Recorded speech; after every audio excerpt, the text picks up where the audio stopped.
If you work in quality control at a candy factory, you know strict safety regulations come with the job. It's why you partner with Grainger.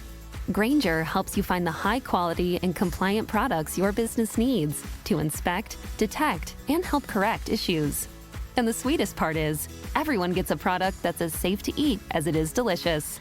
Call 1-800-GRAINGER, click Grainger.com, or just stop by. Grainger, for the ones who get it done. This is Prop Point on VSiN, the Sports Betting Network.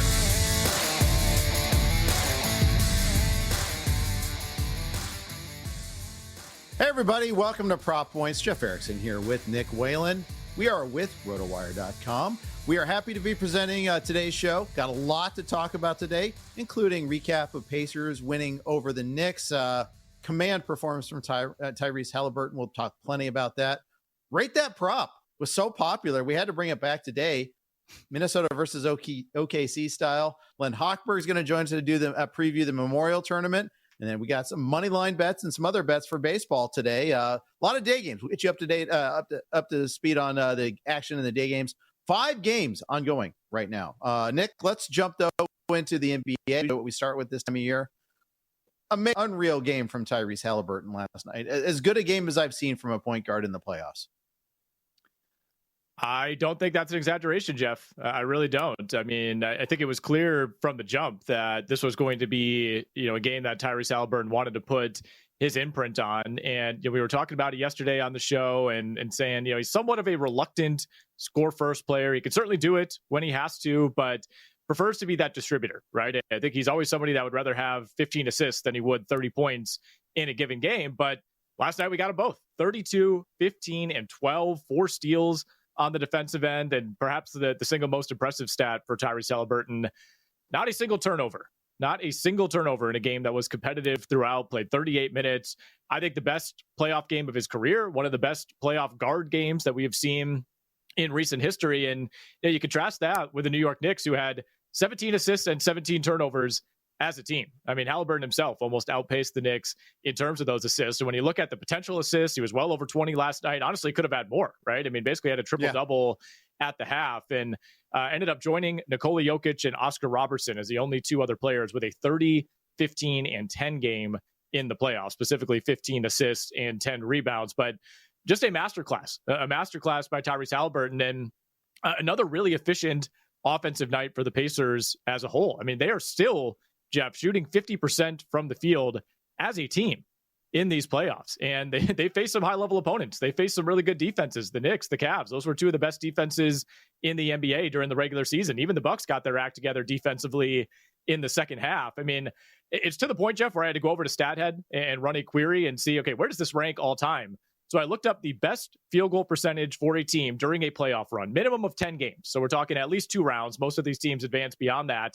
The 1990-91 Chicago Bulls shot 51.4% as a team during that playoff run. That's number 1.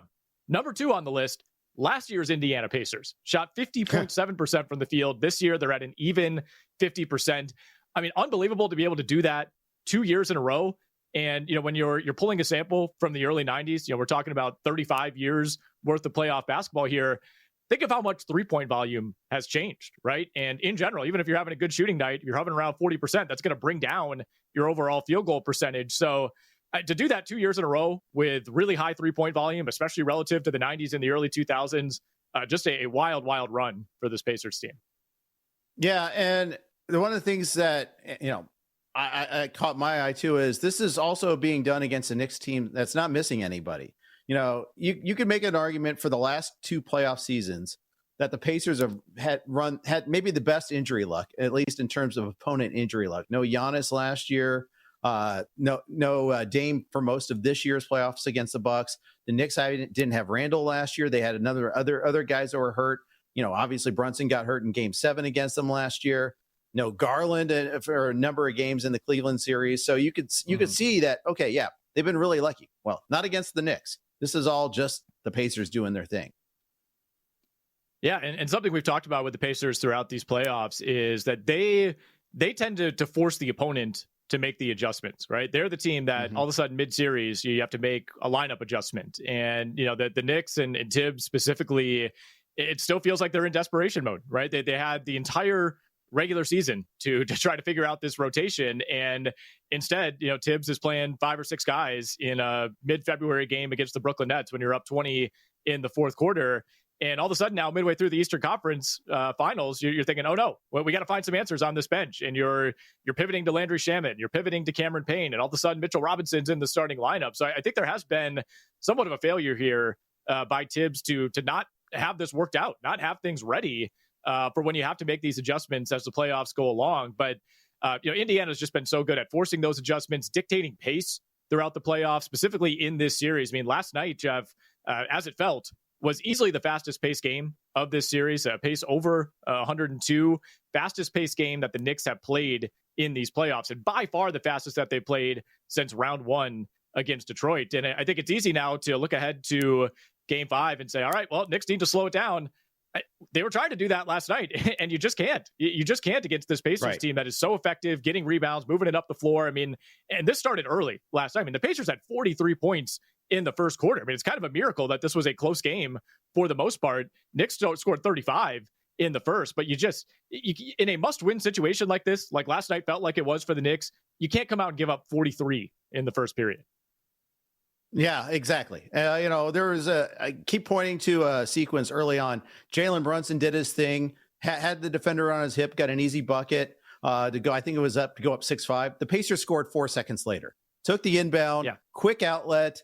Siakam ran the floor, beat Towns on the other end. That simple. And that just, you can't do that. You can't let that sort of thing happen. And it's deflating too. It's deflating. And then you get into the sprint mode here where you're trying to catch up. It's tough. Mitchell Robinson, I thought, had a pretty bad game. He got into foul trouble, but also, he had his 7 rebounds, but defensively, I think he's out of place, and worse, offensively, he's out of place. He's there just to collect rebounds. You can't include him in the offense at all. He has a range of like 5-6 feet, and that's who he is. And I it's not like he's going to change as a player. I don't mean this as a critique of him. It's just that's who he is, and that's a chess play. He's like, they're better off if he's a chess piece deployed off the bench, but they can't do that. They feel like they can't do that right now, and so minus 20 on the game yesterday. So I wouldn't say he's been neutralized, but definitely diminished in his effectiveness. I thought that was huge. I thought the fact that the Pacers finally got something out of Ben Mathurin, got 20 points off the bench from him, 10 of 11 from the line. He had been having a hideous playoffs, been losing time. He did it in 12 minutes last night too, Nick. Yeah, and I thought there was a chance that we might not even see Ben Mathurin. It felt like Rick Carlisle had kind of seen enough of Mathurin. We've had some moments between those two over these last couple of years, but like you said, I mean, it's not like Mathurin saw extended run. I mean, he didn't really see any more minutes than he has in any game in this series, but fully took advantage of it. Took advantage of the way this game was being officiated, and there were some calls certainly that went against the Knicks, especially in the second half, but I didn't feel like the officiating was unfair. I mean, both teams took more than 30 free throw attempts. There was that one sequence with, I think, 8 or 9 minutes left where the Knicks were called for like 3 fouls in 9 seconds. And maybe that's a little bit ridiculous, but I don't think, even if you're the biggest Knicks fan out there, you look at last night and say that the officials cost you that game. You had no answers for Tyrese Haliburton. You don't have my timeline. Really, the Pacers. Well, and the Pacers also had an answer every single time, the Knicks made a mini rally. They had that. They had the lead down to 5 or 6 a couple of times midway through the fourth. And, it was either Haliburton or Pascal Siakam who always had the answer. And it was a quiet 30 points, I thought, from Siakam last night, but so many of his baskets late were ones that kind of kept the Knicks at bay. And, Haliburton had a couple drives just uncontested to the rim in the fourth quarter, had a few of those really throughout the game. And to go back to your point on Mitchell Robinson, like, if Mitchell Robinson's out there starting the game, especially, that makes it even worse that you gave up 43, right? I mean, the whole point of Mitchell Robinson is to deter those drives, to provide some defensive value, and he just hasn't done that. Exactly right.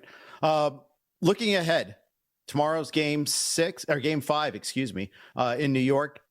Knicks are a 5-point favorite, total 222.5. Immediate leans from you, Nick?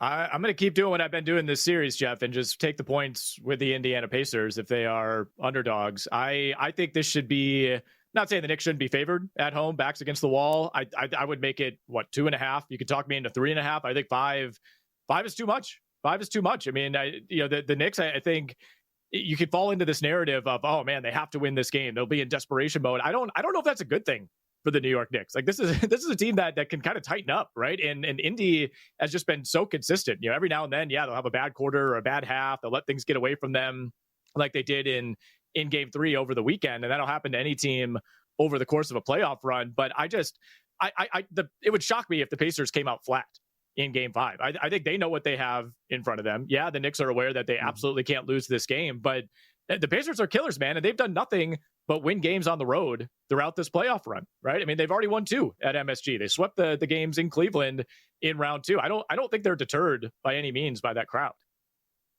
I think you're right about that. I just sometimes think he can get out of hand a little bit there, so we'll see about that. I'm going to be focusing on the pace. I think the tempo is so important here. I think the Knicks are going to do anything and everything to slow this game down. So I kind of like the under 222.5. Just it's a theory of the case sort of bet again. And we'll discuss that more in detail tomorrow. But we're going to start our preview of OKC, Minnesota. We're going to do this both here and then with our Rate That Prop section as well. But first, are you still using your buddy's gut instinct as your betting strategy? Come on, you deserve better. RotoWire has the real tools the pros use: rankings, projections, updates, and data that doesn't sleep. Whether you're making picks, setting your fantasy lineup, or placing bets, our award-winning insights give you the edge you need. Get started today by heading over to RotoWire.com and entering Roto15 at checkout for 15% off any RotoWire product. Nick, we got about 30 seconds, so we'll just do one. We got a total sitting at 220.5. Last 3 games have gone over. Game 1 went under. What do you like in the total tonight in Timberwolves and Thunder? That is a tough one. I don't have an official play on the total, Jeff. I did think it was an interesting number, though, because like you said, those last 3 have gone over. I would lean over here. I think Minnesota is going to continue to have problems slowing down OKC, and we'll get into it in the next segment, but I do think there could be some blowout potential for this Game 5. More talk about the Western Conference Finals coming up on Rate That Prop, next on Prop Points.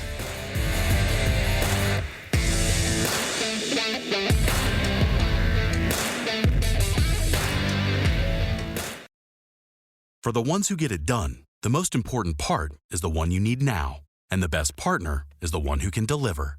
That's why millions of maintenance and repair pros trust Grainger, because we have professional-grade supplies for every industry, even hard-to-find products. And we have same-day pickup and next-day delivery on most orders. But most importantly, we have an unwavering commitment to help keep you up and running. Call, click Grainger.com, or just stop by. Grainger, for the ones who get it done.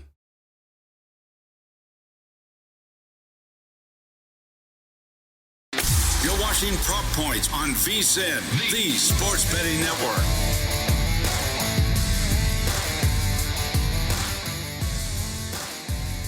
Welcome back to Prop Points. Our producer, Michael Cohen, has carefully curated player props, and we will have a scaling meter from 1 to 5. We will rate the prop based on the player, their latest stats, and the price, and the vibes. We got a scale of 1 to 5, bad, okay, decent, good, and fantastic. Felt like this played out pretty well yesterday, Nick. Let's try it again. We go Western Conference Finals style. SGA over 45.5, PRA at minus 125. Rate that prop. All right. Well, producer Michael, I think, did a pretty good job yesterday compiling some props that we really liked. I like this field as well. I will tell you right now, we don't have any 1s, we don't have any 5s out there, but we're going to start out with a 3 out of 5 for SGA. Looking at that PRA. Now, his points prop alone, by the way, is up to 33.5 for tonight at the DraftKings Sportsbook, which is kind of a wild number, but also very attainable for SGA. We've seen it multiple times, of course, in this series. You look at the ancillary stats here, had 19 assists plus rebounds in Game 4, but that's been the anomaly. He's averaging 11 assists plus boards for the series. So, that would require him to score at least 35 points. If we're assuming that average, he's at about that same 11 assists plus boards for the postseason. So I am comfortable playing this, but it's not a slam dunk to me. We need to acknowledge that he's unlikely to put up a near triple-double again. He's had plenty of really good games, borderline great games in these playoffs, and still gone under this number. You think back to that 31, 9, and 5 in Game 1. He had 35, 4, and 3 in Game 7 against Denver, 32, 6, and 3 in Game 6 against the Nuggets, 31, 6, and 7 in Game 5. I could keep going on. These are really good games from SGA where he's still coming up short of this number. So bottom line, it's a little bit lofty for me. And even for Shai Gilgeous-Alexander, we're asking for a borderline great game as compared to his usual very, very good game, which is what I would expect. So it's a 3 out of 5. It's a 3 out of 5. And maybe it's even closer to a 2.5. It's in stay away territory for me. And part of the reason for that, Jeff, is I do worry about the blowout tonight. OKC's coming back home. This feels like kind of a coronation. If things start to go their way early on, you could see this start to snowball, especially given how well the Timberwolves role players played in game 4. Yeah, you expect a leap from Anthony Edwards. Maybe you expect that from Julius Randle. I don't know if you can expect that kind of effort from Minnesota's supporting cast twice in 48 hours. Yeah, that makes a whole lot of sense there. And I think that the very last thing you said is kind of noteworthy too. In 48 hours, the quick turnarounds on these games. We don't have these longer breaks at all. A lot of travel, lot of light on recovery time. That's the playoffs. It's part of the grind here. Rudy Gobert has replaced the Phoenix Suns as the scourge of VSiN. It's not just you, Nick. I know lots of people are staying away from Rudy Gobert. So we're going to talk about him here. Rudy Gobert, over 8.5 rebounds, plus 100. Rate that prop.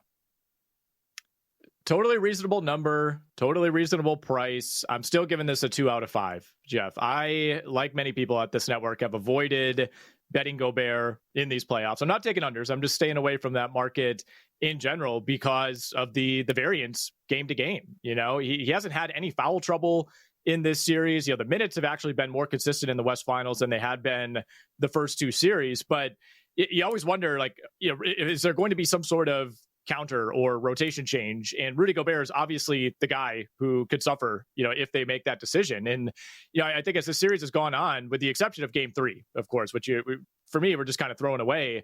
You wonder if the Wolves feel like they need to put more scoring on the floor, especially if they do fall behind early. You look at some of the numbers for Gobert on and off the court. The Thunder's offensive rebound percentage is virtually the same, whether Gobert is out there or he's not. The Wolves are much better defensively with Gobert on the court, but they do take a pretty big hit offensively as well. They lose about 8 points per 100 possessions on the offensive end when he's out there. So I think game flow is ultimately going to dictate how much of Rudy Gobert we see tonight. Again, if OKC jumps out to a lead in the first quarter, we could see Chris Finch pull back. You need to find a way to cut into that. Rudy Gobert doesn't really help you in that regard. Getting this at plus money, yeah, it's appealing. He has exactly 9 rebounds twice in this series, had 7 offensive rebounds alone, by the way, in game 4. But I can't quite fully endorse this one. All right. 2 on the scale there for Rudy for that one there. We're going to talk a little bit about Chet Holmgren coming up next. But first, you got to tell you about VSiN Pro, of course. Smarter bets. They start with VSiN Pro, and now is the time to join.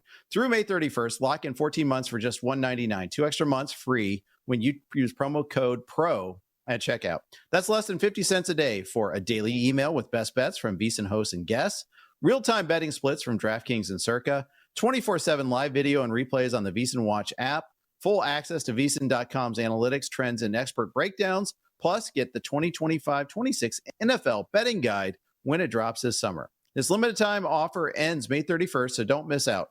Go to VSiN.com/subscribe and use promo code PRO to sign up now. That's VSIN.com/subscribe. All right. We're fading Rudy Gobert, as always. Let's go to Chet Holmgren. Over 15.5 points, minus 115. Rate that prop. We're giving this one the green light, Jeff. I'm giving this a 4 out of 5 on the proprietary prop point scale here. So this number's up a little bit from where it was earlier in the series. There was a 13.5 for one of the games. I think 14.5 was kind of been the standard for Chet Holmgren. But it feels to me like he's only gained confidence as these playoffs and this series have rolled along. Got off to that really bad start in game 1, but had a great second half and really has only picked up momentum since then. You look at the matchup numbers, he's really had success. When Julius Randle is on him, he struggled a little bit more when Rudy Gobert is the primary defender, but still very comfortable taking Gobert off the dribble. He makes Gobert come out and respect him on the perimeter. I think that opens things up for the rest of this OKC offense. And, maybe more importantly, when you're looking at this prop, the Thunder seem to be trusting Chet Holmgren a lot more than Isaiah Hartenstein right now. They're going away from those two big lineups. They kind of have to choose one or the other. Holmgren has played 32, 21, and 33 minutes over the last 3 games. And of course, the 21 minutes was the laugher in favor of Minnesota in game 3. Hartenstein, meanwhile, has played 27, 19, and just 16 over the last 3 games. So I feel more comfortable with Holmgren from a workload perspective, coming off of 21 points on 14 shots in game 4. I will acknowledge this could come down to 3-point shooting. Is he going to go 2 of 4, 3 of 5 from 3, or is he going to go 1 of 6 because the volume is not going to be overwhelming? But I think he's playing with enough confidence. I like the Thunder's chances to keep exploiting that Minnesota defense tonight. And I think 15.5, pretty attainable number. Like the price at -115. We'll play that one. All right. Very well. Let's switch over to the Minnesota side again here. Ant-Man, over 5.5 assists, -105. Mm-hmm. This was the toughest one for me. I'm settling on a 3 out of 5 here. I thought about going to 4. Edwards has gone over this number in each of the last 3 games of the series, but he's had exactly 6 assists in all of those games. So he's not blowing it out of the water by any means. And he's only averaging 9.3 potential assists for the series, which is a bit of a concern. That's about 2 fewer per game than he averaged in round 2. I do expect Oklahoma City to continue to roll with what's worked, which is swarming Anthony Edwards. Even if he gets by that primary defender, you send 1 or 2 guys at him, get the ball out of his hands, make those role players try to beat you again. But, by default, Edwards will be more aggressive tonight. I would be shocked if this is, another 13, 14 field goal attempt type of game. Even if I think Minnesota's losing, I think he's going down swinging. There's no way he's going to be as quiet as he was in game 4. But that's one of those things that's easier said than done, right? It's like, what exactly do we want Anthony Edwards to do? Just go full peak Kobe mode and just, fire up these contested jumpers over multiple defenders? Like, he's still got to play within what OKC is giving him. As we mentioned earlier, Minnesota's role players did shoot it extremely well in game 4. I think that's another question mark. Ultimately, though, this number is low enough and the price is appealing enough at -105. It is closer to a play than a pass for me, but I just like to see more in terms of the potential assists for Edwards before I, fully put the full weight behind this one. But we'll give it a 3 out of 5. All right, fully can appreciate that. I think this is. I think I'm going to seek out the scoring props on him again, because I just think this is again a correct the wrongs from the last game sort of type of game. One more for you, Dante DiVincenzo, over 2.5 made threes, +140. So the price is what we're looking at here, +140, right? Yeah, I think we'll roll the dice on what could be the final game of the season for the Minnesota Timberwolves. So save for game 3, the Wolves have realized, I think, in this series that they need to find ways to keep up with OKC as opposed to try to shut down the Thunder offensively. There's just only so much you can do in that regard. So that's led to more minutes for DiVincenzo off the bench, more opportunities for him. In the 3, what I would call competitive or semi-competitive games in this series, he's put up 12, 6, and 8 3-point attempts, so 26 total attempts over those 3 games. The Wolves will absolutely need him to provide some level of a spark off the bench tonight if they have any hope. Confidence seems to be back for DiVincenzo. Coming into this series, remember, he was shooting only 25% from deep for the playoffs. He's now 9 of 16 over those last 3 games. So if this was -120, -130, it would probably be a 2 for me. But look, if you're giving me this at +140, color me intrigued. We'll give it a 4 out of 5. All right. On the way out, I'm going to force you to make a quick pick on -8.5. What do you got on the side? Don't love the number, but it's got to be Thunder or nothing for me tonight. All right. Len Hochberg joins us next to help us preview the Memorial coming up on Prop Points.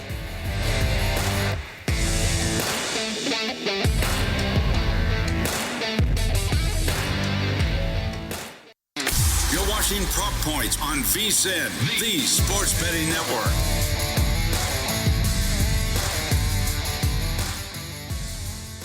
Welcome back to Prop Points here on VSiN. Nick Whalen, Jeff Erickson in the saddle with you, as always. Got a day-heavy baseball slate on this Wednesday. 6 games in action right now. Red Sox currently leading the Brewers 3-1. We're in the bottom of the 4th in Milwaukee. Jake Bauers with a solo homer, accounting for that lone run for the Brewers. Chicago White Sox have jumped on the New York Mets. It was 5-0, now 5-3. As we just reached the end of the 3rd inning. Dodgers up 3-1 on the Guardians in the top of the 6th. Giants leading the Detroit Tigers 3-0, although Tigers do have the bases loaded right now in the bottom of the fifth. Tampa Bay up 3-0 at home on the Twins, bottom of the fifth there. And early in the Athletics-Astros matchup, 0-0 in the bottom of the second. Did have some big news coming out of Houston earlier today. We'll hit on that later in the show. But without further ado, we have one of our favorite guests joining us on the Progressive Guest Line, Len Hochberg, our golf expert, golf betting, golf DFS, does a ton for us over at RotoWire.com. You can find him on Twitter at Len Hochberg. Len, welcome back to the show. Looking forward to breaking down the Memorial with you. But first and foremost, we had some big news in the PGA earlier this morning. Changes coming to the Tour Championship. Tell us about those changes. Tell us about your reaction and how this is being received in the golf world. Yeah, Nick, Jeff, great to be with you.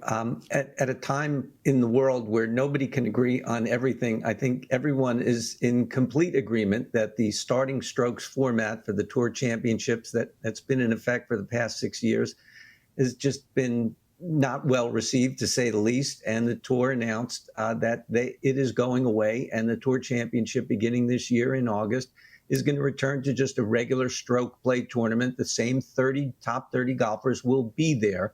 And it wasn't well received by the players. It wasn't well received by the fans.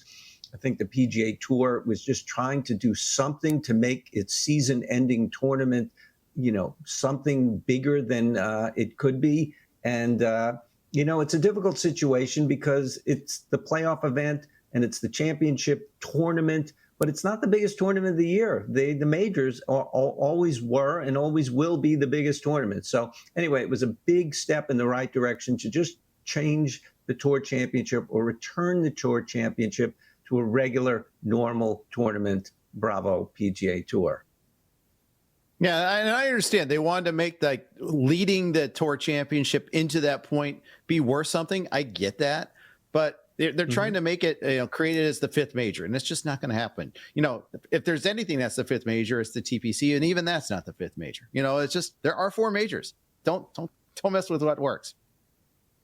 Yeah, it's a difficult situation for golf because the majors are bigger, and it doesn't crescendo like the NBA or baseball or football or hockey or any of those. And they did toy with the idea of having match play to have a championship match, but then you're changing the format of the championship tournament from what you've used the entire season. And that doesn't work either. And good on them for not going to match play. It's not optimum because you could just get the 30th ranked guy to win the season-ending championship. But hey, the Dallas Mavericks won the lottery. Those things happen in sports. This is certainly better than the starting strokes format. All right, let's get over to the Memorial, which, of course, starts in Dublin, Ohio tomorrow morning. We have Scottie Scheffler in the field. He is, of course, a heavy favorite, plus 280 to win the tournament. No one else shorter than 16-1 right now over at DraftKings. And that is because Rory McIlroy is not in the field this week, Len. There's been some criticism, fair or unfair. Maybe we'll get to that. But what do you make of the Rory situation? Is this a little bit overblown given that he does play a more packed international schedule maybe than some realize? Yeah, anything with Rory McIlroy will be overblown and over everything. It's just who he is and the lightning rod that he is. And he's skipping the tournament for the first time in 7 years, and it was a little bit of a surprise.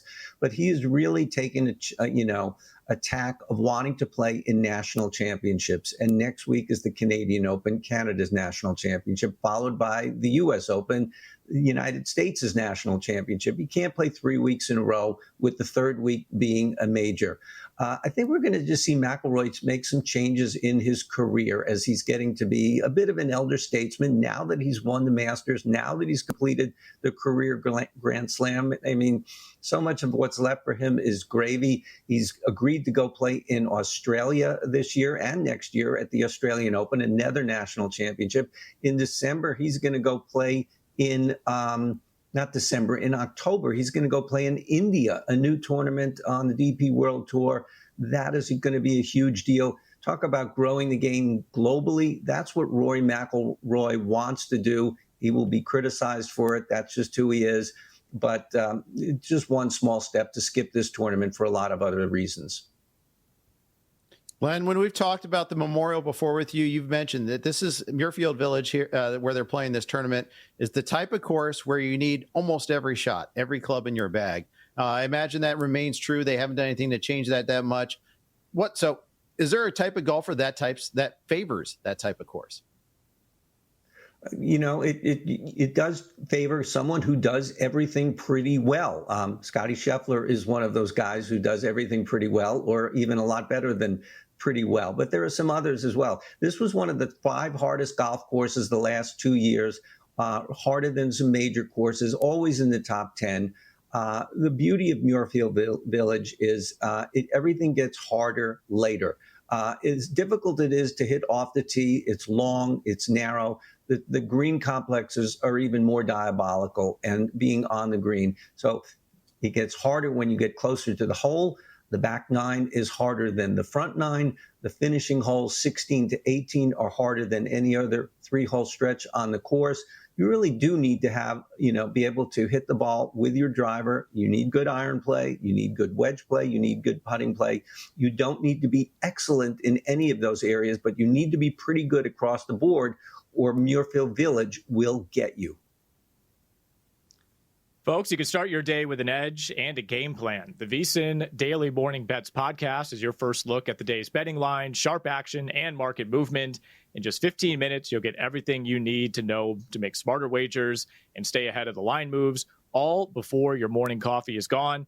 Hosted by VSiN's team of trusted betting experts, the Daily Morning Bets podcast is fast, focused, and built for bettors like you. You can check it out, the VSiN Daily Morning Bets podcast, wherever you get your podcasts, or go check it out on the VSiN Watch app. The sharpest way to start your betting day is with the VSiN Daily Morning Bets podcast. Len Hochberg, our golf expert at RotoWire.com, joining us on the Progressive guest line. Len, strategy-wise, how do you approach this specific event? We got a 72-man field, 50 in ties, end up making the cut. So how does that change how you might bet this tournament, how you might construct a DFS lineup? Yeah, I think it's a bit of a challenge. And looking over the prices and stuff, I was trying to figure out, do I want to go with like a top-heavy lineup with a Scheffler, and then you have to dip into the 6,000s, or a more balanced lineup? And I think you could argue both ways. I mean, yes, let's take Scotty Scheffler, put him in there, 13-3. That really limits us down low. There are some good guys in the 7s. I did struggle to find guys in the 6s. I think there are a lot of guys in the 9s and 8s, and you can pile up 3, maybe 4 of those guys and build your lineup that way. 70% of the field is going to make the cut. Only 72 guys, at least 50, probably more, will make the cut. So you can dip into the 6s. It's just, it's very hard to identify which ones are good and which ones, are really going to contend this week, and which ones are just going to be around for 2 days and leave. So it is. I do see an option to go either way this week, depending on what you particularly like. Viktor Hovland won this 2 years ago. He's 30-1 this year, or 5-1 for a top 5. Or did either of those appeal to you, Len? Not really. I mean, it's so dangerous every time we talk about Viktor Hovland, because we know his upside. His upside is so great. And he's already won earlier this year. He came out of the blue, but he's sort of gone back to where he came from. The victory was an outlier. And yes, it could happen again, but not really big on him this week. And he won here 2 years ago. So, it is dangerous to fade someone like him, but that's where I'm at. All right, Len, we'll take you out on this. You mentioned there is some value in that 7,000 range if you're playing DFS on DraftKings. Who's a name that you like, a longer shot to keep an eye on? Denny McCarthy's been really good this year. He just keeps getting better in his career. 2 years ago, we just talked about Viktor Hovland winning. Will he beat Denny McCarthy in a playoff? Denny McCarthy is the best putter, one of the best putters on tour. He really also has improved the long game. That's always been his struggle, but he has been incredibly good in the long par 4s, 7 par 4s of over 450 yards at this course. He's played well on some difficult courses, and he's a longer shot. He's in the upper 7s. You can even get him on a top 10 at 3-1, something like that. He's about 45-1 on an outright. I do like him. Len Hochberg, everybody, check out his great work for us over at RotoWire.com. Find him on Twitter at Len Hochberg. Switching over to baseball when we come back, we'll have some score updates for you. Jeff Erickson's best bets for the Wednesday night slate coming up next here on Prop Points.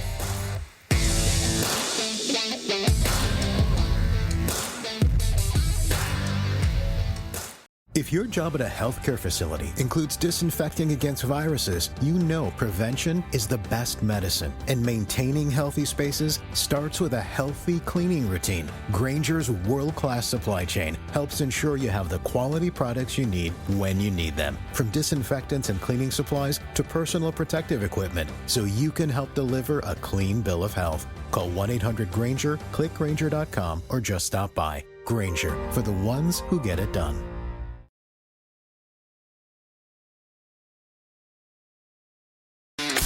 Watching Prop Points on VSiN, the Sports Betting Network.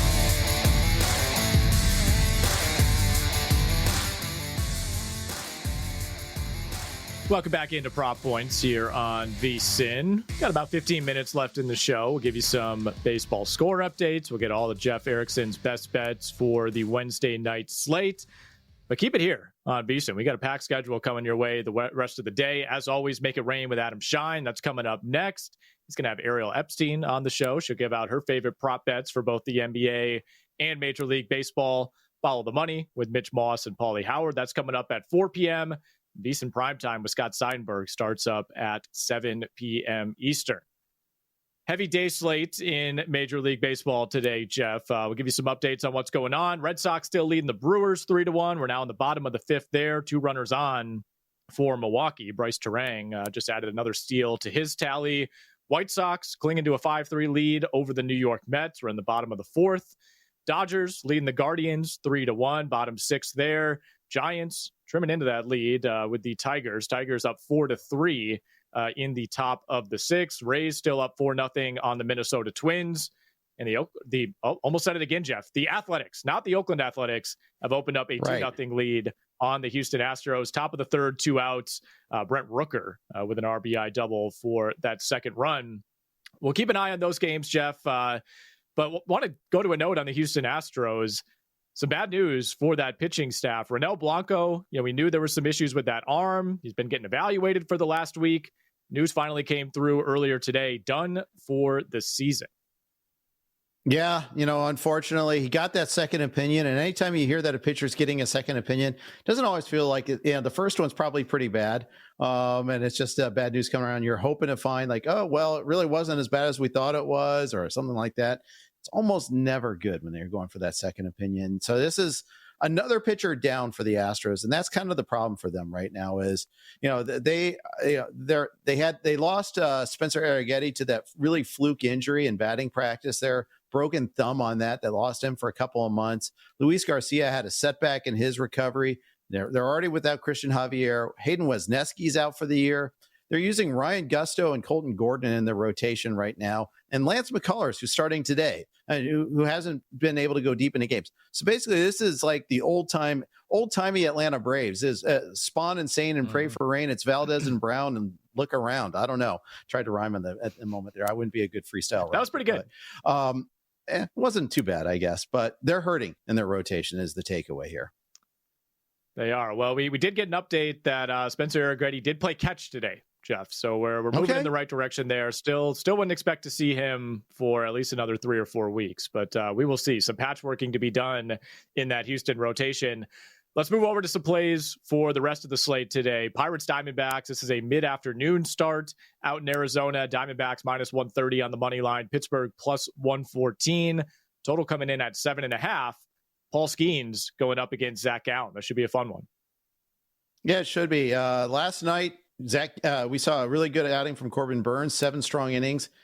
And then Kevin Ginkel and company proceeded to blow it in the 8th and gave up 7 runs in the 8th inning. Blew a great outing there. I like to spend a lot of time in this space ripping on the Pirates, piling on. That's what I do. I'm a front runner. But I'm going to pick the Pirates on the money line tonight. And it's a really simple reason. I'm getting plus money in Paul Skeens. It's a really principal bet. Last night when I looked it up, it was plus 110. So that's what we'll log it as. But it's plus 114 now at the DraftKings Sportsbook. Going up against Zach Gallen. It's not just that it's Skeens in plus money. It's also Zach Gallen going up against here is the other thing I like. Gallen has really been a tough watch this year. He's had 3 good outings, all against New York teams. And after that, it's been pretty sketch all around there. It's been tough for, to back Gallen. 5.25 ERA, 136 whip. Supposed to be one of their aces. And meanwhile, they have a bad bullpen as well. I mean, Arizona's offense is scary. So, getting behind Skeens is tough. I wouldn't be betting like run totals or anything like that on the under, but I just think Pittsburgh's got the better pitcher in this matchup, and we're getting plus money. So let's, out of principle, take it. Another afternoon game coming our way. The Marlins at the Padres. San Diego minus 166 on the money line. Total 8.5 here. Padres are sending Kyle Hart to the mound. He's a lefty. Marlins rolling out Sandy Alcantara, putting that 8.04 ERA, Jeff, on the line. Yeah. Yeah, absolutely. Will Alcantara continue to struggle? I know the Marlins want to trade him at the trade deadline, but what can he bring? The strikeouts are creeping up a little bit. It's one thing I kind of like there. Marlins are in a tough space defensively too. Real bad defensive meltdown by Ronnie Simon last night at second base. Tough to watch. He was actually crying and got pulled from that there. It was a very weird outing. Nick, you'll appreciate this. Yeah, I know you like to dig into the archives to see strange things that are happening. Stephen Kolek gave up 6 earned runs in the first inning last night. And then hung around long enough to get the win. It's the first time a pitcher has given up 6 first inning runs and won since Mark Burley in 2006. First time with 6 earned runs in the first inning since Bartolo Colon in 1999. So just a weird anomaly of a game here. The Marlins are facing Kyle Hart, who's a lefty. He got called up to replace Michael King. Could be good at home. If you like playing the under 8.5, I could get behind it if you think Alcantara can at least be decent. I think Alcantara's Ks could be decent in this one here. 6.3, 8, and 4 in his last 4 starts. He's starting to pick up the strikeouts. So I'm going to go over Alcantara strikeouts at 4.5 at plus 120.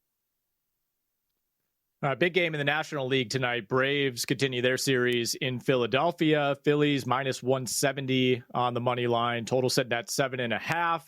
Fun pitching matchup here. AJ Smith-Shawver going up against Zach Wheeler.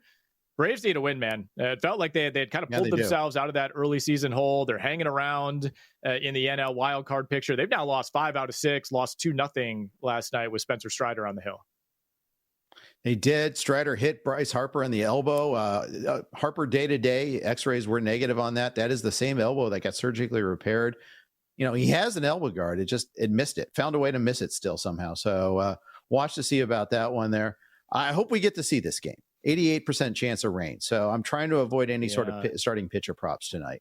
I'd want to get behind like a Wheeler win because I think instead of maybe the money line go the Wheeler win. Although it's funny, the money line is lower than I would have think given the starting pitching matchup here. Minus 155 instead in favor of the Phillies. I will actually get behind Kyle Schwarber and go over total bases, over 1.5 total bases with him. Still getting plus money at plus 130. If you want to get on the money line at for the Phillies at minus 155, just realize you might not have Harper, and that might be one of the reasons why that it's a little bit lower than you think, given the pitch and matchup. Cincinnati Reds are on the road in Kansas City. Reds minus 120 on the money line. Another game with a fairly low total at 7.5. Noah Cameron, lefty on the hill for the Royals. Hunter Green making his second start for the Reds since coming off the IL. I'm opening myself up for claims of hypocrisy here, Nick, because on paper, this is a mismatch starting pitching-wise. Green versus Noah Cameron. Cameron making his 4th career start. They've all been good starts, though. That's one thing. He's 1-1 with a .93 ERA so far on the season. Not a super hard-throwing lefty. Doesn't get a ton of strikeouts. 14 strikeouts over 19 innings. You know who else is like that? Was Bailey Falter. And he did that. He matched up against the Reds last week and shut them down. And I kind of feel the same sort of vibe here with Cameron. And Cameron's been pitching pretty well so far. So I'll take the plus price, the plus 100 for the Royals on the money line, even though got nothing but love for Hunter Green and L.A. De La Cruz and those 900 plus yards, yards would be huge, feet of home runs from Ellie last night there. I don't know if you got a chance to see those. Pretty fun stuff. Of course. I keep a very close eye, Jeff, on anything Ellie De La Cruz. It's time for our best bets of the night. They're brought to you by G-Bank, introducing the $500 trifecta from G-Bank, First Bet, and VSiN. All you need to do is open a GBank Visa Signature credit card. And in the first 90 days, deposit and play through $1,000 over at First Bet to trigger that $500 trifecta. If you do that, you'll receive $200 in cashback rewards on your GBank Visa Signature credit card. First Bet will give you a $100 deposit match, and VSiN steps in to complete the trifecta with a free VSiN Pro subscription through August 31st. That's a $200 value. It's the $500 trifecta from GBank, First Bet, and VSiN.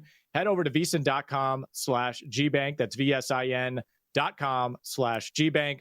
This one-time promotion is limited to customers opening a new account in response to this offer and will not apply to requests to convert existing accounts.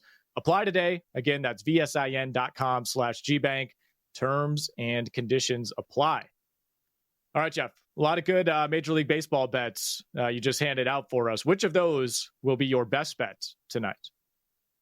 I'm going to go with the Pirates on the money line, plus 110, maybe even plus 114, depending where you look now. Paul Skeens, get him at plus money. All right, there we have it. I got a couple for you here. We're going to a little bit of a niche prop here for Game 5 between the Thunder and the Timberwolves. Alex Caruso over 1.5 made threes tonight. Just got to hit 2. We're getting that at plus 120. Taking a little stab at Anthony Edwards over 39.5 points plus rebounds plus assists. I think he's going down swinging tonight. We'd like OKC -4 in the second half, minus 112. We'll be back with you tomorrow afternoon, but for now, Make It Rain with Adam Shine coming up next here on VSiN, the Sports Betting Network.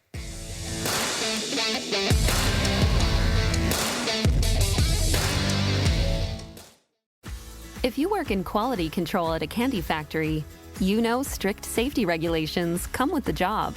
It's why you partner with Grainger. Grainger helps you find the high-quality and compliant products your business needs to inspect, detect, and help correct issues. And the sweetest part is, everyone gets a product that's as safe to eat as it is delicious. Call 1-800-GRAINGER, click Grainger.com, or just stop by. Grainger, for the ones who get it done.